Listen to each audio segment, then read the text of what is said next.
5 signs you might be dealing with a jealous coworker and what you can do to protect yourself. But first, like and subscribe to the channel and share this content. Hit the notification bell so that you're aware when I post a brand new video. 5 signs that you might be dealing with a jealous coworker. Number 1, they deliberately give you wrong information. Have you ever been a new employee, or you just haven't been there as long as the other people, and you're trying to learn a new system, or you're trying to learn the position, and you reach out to someone who's been there longer than you, assuming that they have your best interests at heart? And then you find out later on the information they gave you was wrong, and they were deliberately setting out to sabotage you. Toxic things like this happens in the workplace, especially when older employees see newer employees excelling quicker than they did at their time in that career field. So if you have an employee that deliberately sets out to sabotage you, they give you wrong information all the time, they don't really want to help you. When they see you coming, they're like, oh my goodness, here we go. That person is jealous of you. A lot of times, especially, and I just have to put it out there, when you are an employee that comes into an environment where people have been there for a very long time and maybe they haven't excelled to the level at which they wish they did, and you seem to be just running and taking off in the same position, you're going to have some employees that don't like your level of motivation, the way you are determined to do well. You're going to have some coworkers that really don't like you being that way if you're that type of person, that type of woman. And because of that, they will display envy and jealousy towards you in the form of giving you misinformation. Trust me, I know what I'm talking about, because thankfully, the environment where I work now is not toxic that way. Everybody gets along and is very helpful. But when I used to work in banking and when I worked in the retail stores, there was always at least one employee who was always willing to make things as hard as possible for me. So trust me, when I give you this information, I know exactly what I'm speaking about. I'm in the hospitality field now, so it's different. Everybody is so apt to help you. I'm very thankful for that environment, even though I'm meant to be self-employed. But I'm not referring to my current work situation. I'm referring to my past employers. I have to make that disclaimer because I don't know who's watching. So number 1, the employees deliberately give you wrong information because they don't want to see you do well. And when somebody doesn't want to see you do well, they are jealous of you. Number 1. Number 2, they don't like seeing you get praised on the job. This goes along with number 1. If you are the type of woman, you're in the corporate world, you're working out in the workforce, and you like being a working woman. Not every woman is the type of woman who wants to be at home. Some women want to actually go out there and work and do different things, and that's okay. For me, as a feminine woman, I just say, pick a career field where you can preserve your energy and where you're not going to have so much labor on your body. That's all I say. But if you are a woman that's out there in the work field and you like that and you are, excelling at it, do well and continue to pursue the goals that you have in mind. But remember, in doing that, number 2, when you start to get that praise and everything from your employer, from your manager, there will be at least one employee who's going to hear your name come up in the meeting, who's going to see you getting that praise, and they're going to be looking like, here we go. Or they're shouting you out during the meeting and you just see the little eye rolls or hear little snickers. That person is jealous of you. And a lot of times when you have jealousy in the workplace, as I said in number 1, it goes back to the fact that many people don't understand how somebody can be new sometimes and get the praise and recognition that they have never gotten, even if they have been there for 5, 10, 15 years. They just don't understand the type of favor that you have, especially if you're a newcomer. And then if you are a woman who likes to excel at her work, so you give, I wouldn't say give your all, but you do your very best, When somebody's jealous of you, they're not going to like that. They're going to say things like, look, I just come here and do what I got to do. It's not that serious. When people tend to talk that way, either they have completely lost their motivation to be there, which I understand completely, or they're trying to discourage you from doing your very best in that same field. You see, when it comes to work, whether it be you're employed for someone else or for yourself, especially for yourself, I think that it would be important for you to want to excel so that way you can have what you need to do your own thing. But when somebody is trying to discourage you and make it seem like you're doing too much, all because you really want to do well at what you're doing, a lot of times that's that little psychology, that little reverse psychology of them trying to hold you back from really doing what you could be doing. See, some people are really threatened by your potential, and this becomes more real when you are in the workforce, because when somebody sees that you have the potential to possibly be their employer or their supervisor one day, they don't like that. And they'll start taking little shots and saying little things to try to get you discouraged. And you have to disregard that as a feminine woman. So number 2, they don't like seeing you praised, and they don't like seeing you given opportunities that they themselves have not been offered. Number 2. Number 3, they are very cliquish. They like to exclude you from different events, conversations. They like to act like you do not exist, even though you are right in their presence. If you are in the work field with someone who is a jealous person, they don't want you around because they feel like when you're around, you take the attention away from them. See, if you are a softer, gentle, kind woman, if you are optimistic and you see the positive things in life and you see the positive things in your job, a person who is jealous and negative and just toxic in general, you're going to throw off their complete vibe. If you are a woman that you have your moments, but in general, you absolutely like what you do and you like the people, and you are the type of woman who just wants to get along with everybody. You do your best to keep the peace.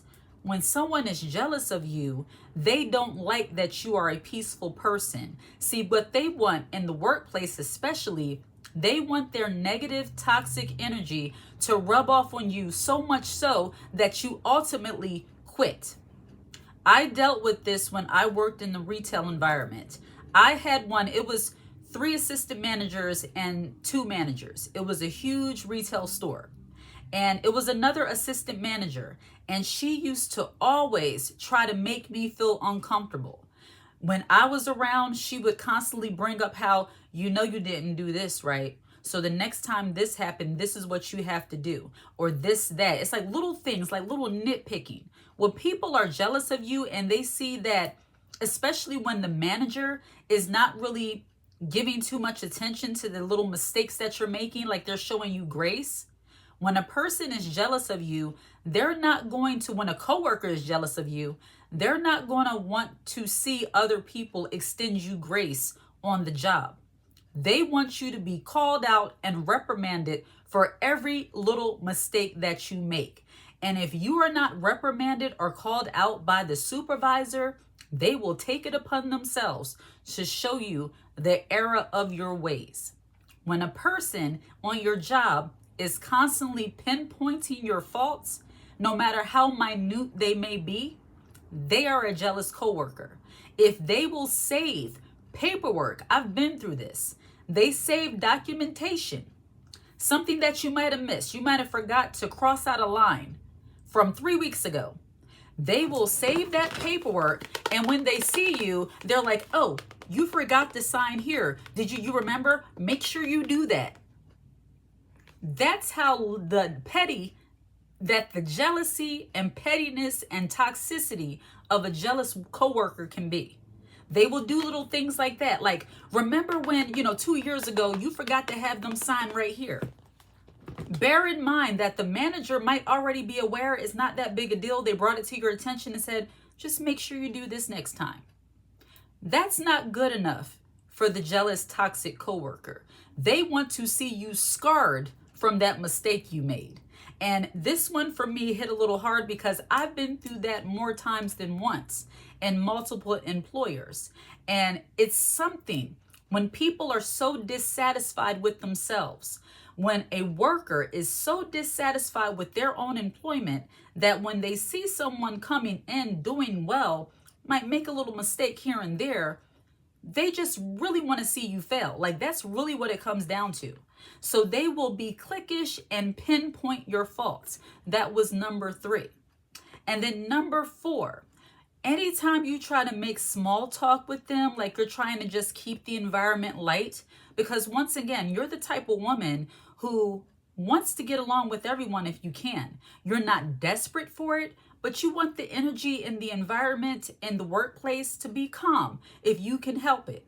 So even though you know you have that coworker, she has her ways about her, but you're still going to try to talk and, you try to make small talk about your life, give some little details.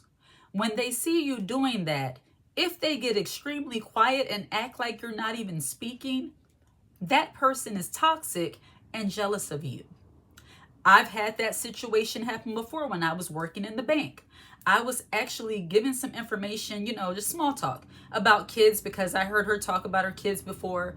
And I tell you no lies, I was standing right alongside of her. She was looking at the computer, acting like I didn't even exist. I said, okay, just let me know, if you need help with something or, you want me to do something. Women like that in the workplace, they're the reason why, and this is going to be completely real right here. This is the reason why sometimes when women, especially more masculine women, get into positions of power in the corporate world, everybody start quitting. Everybody start leaving. Everybody start looking for different employment.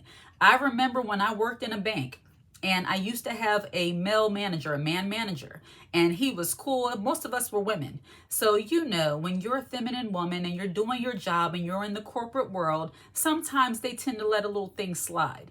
And they're not as uptight as female bosses tend to be sometimes. But when he left and this new manager came in, the new branch manager came in, she was a woman, and the whole aura just changed. She had that whole power struggle, I got to show him who's boss kind of mentality. So she came in trying to, as they say, run roughshod over us, proving who's boss. And she was very nasty in her demeanor for no reason. You could ask her a question and she was just nasty. She didn't want to help us in any way, even when you treat them kindly. And when it comes to jealous female coworkers, the more nice you are, the less they like you.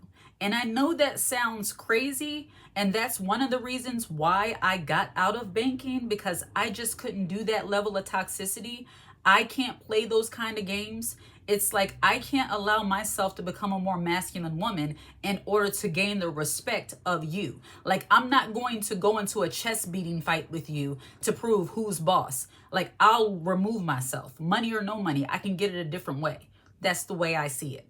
But I give you that little story to say that sometimes when women get into positions of power, especially women that are more masculine in nature, and I hate to say it, but a lot of times it's us, when we get in those positions of power, we start acting like everybody else is below us and I have to be mean and nasty in order to prove that I'm the boss. I'm the boss bae. I'm the boss B, as they say. And that's one of the reasons why you have a lot of people, they leave different environments when they get into that employment with a woman boss, especially if she's the type of woman that feels like she has to throw her weight around in order to be taken seriously. But I digress. The fourth principle was that they like to exclude you and act like you don't exist, even when you're trying to be nice to them. And I'm going to stay on this for a moment, because if you are the type of woman that you are just as kind and sweet and nice, and you love to get along with other people, and yet people give you a hard time, it's almost as if the nicer you are, the nastier they treat you, I would encourage you not to become like them, but you can be more stern in your approach. I'll give you an example. Let me sip my water. You can become more stern in your approach. So while you don't want to become a mean girl, you don't want to be nasty in the workplace, you don't want to just start, throwing your weight around and saying, hey, I know more than what you know. But when you're dealing with a woman who feels like she needs to throw her weight around and try to make you feel small in order for her to feel great, as a feminine woman, you have to, and I know this is going to be hard for some to hear, but hear me all the way out first. You're going to have to let her have it. Let her have it. What do I mean? If she asks you to do something, maybe once or twice, do it. Whatever it is, as long as it's not anything degrading, do it. When people, especially women who are jealous, more masculine, more, rah-rah like that, when they see you not giving them any pushback on some of the so-called things they think they're trying to be smart at you with, when you're not feeding into that, that just triggers their anger even more, because they realize that, oh, so this is not bothering her. Okay, I'll try this. I'll try that. And then when they put you in that position where you could actually speak up and see, this is the wonderful thing about being the feminine woman that also has that queen type of energy. You can be the type of woman that says, I did this once before, but I'm not doing it this time. And this is what we're going to do. You have to show them another side of yourself that they have not seen. You don't want to be the type of woman that acts like a man and you got to be all loud and obnoxious, but you can be stern and firm in what you will and will not do. When I became the type of woman who started, quote, putting my foot down and saying, I speak to you with respect and I expect the same thing in return. And when you're saying these kind of things, don't be all like, well, I don't know, I never did anything to you. And definitely don't do the neck pop and head bop, because nobody's going to take you seriously when you act that way.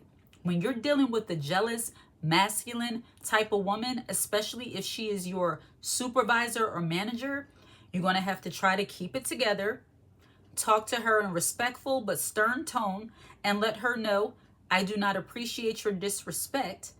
And let her know whatever the situation might warrant. But under no circumstances do you bring yourself to her level. And then if there's somebody over top of that person, I firmly believe in going over somebody's head, especially if they're being unreasonable. So being a feminine woman in the workplace, sometimes you're going to deal with this little cattiness, this jealousy. People are going to try to sabotage you. But in that, you have to understand that it's only because you're doing so well. I think like if you have at least one or two haters, that means you're doing something right. And I know for some people that would be like, why would you want that? It's not that you want it, but for goodness sake, for me, that's motivation. It's like, okay, you're giving me even more reason to work even harder to become your boss one day. And I just have to say what it is, call it arrogant, prideful. I'm not arrogant or prideful, but when it comes to work, when it comes to making money, when it comes to business, when people try to make things harder for you, you have to make sure that you do so well, whether it be in your own business or in somebody else's business, that that person will never have the upper hand over you. Which brings me to the last point. Number 5, sign of a jealous coworker. They always try to one-up you in some kind of way. If you made, $10 sales, I know it's a very silly analogy, but they're going to make sure they make $11 sales. If you told them about a trip that you went on in your family, they're reminding you that, oh yeah, my husband does this for a living. It's like that's one-upmanship. They just gotta show you that in some way they're more superior to you. For me, when it comes to those kind of things, I really don't care. I don't play those kind of games, because for me, somebody who feels the need to constantly one-up you and brag about their life so much to you, even when you're just having a regular conversation, they're overcompensating for the things that they lack in their life. So if someone is constantly bragging, constantly one-upping you, constantly telling you how great they are, it's because they're not that great. And people like that, in my opinion, you have to pity, and you have to just let them have it, and give them their clap, because when somebody can't receive your good news, but they will overshare theirs, they're not fulfilled in their life. And as feminine, elegant women, sometimes, once again, you just got to let them have it and say, good job. Good job. All right. And I know that was silly, but that when you're in the workplace, everyday life, we don't have time for that. But when you're in the workplace and you're trying to get your money, trying to take care of yourself, and you should be using some of your money to do your own thing, like your own little side business or something, sometimes you just gotta play the game a little bit and just, good job, good girl, good job. That's the way I see it. Let them have it. Go home and enjoy your wonderful life. All right? Like and subscribe to the channel and share this content. Hit the notification bell so that you're aware when I post a brand new video. If you have watched this video until the very end, put the high heel emoji in the comments section. I absolutely love to see it. Take care.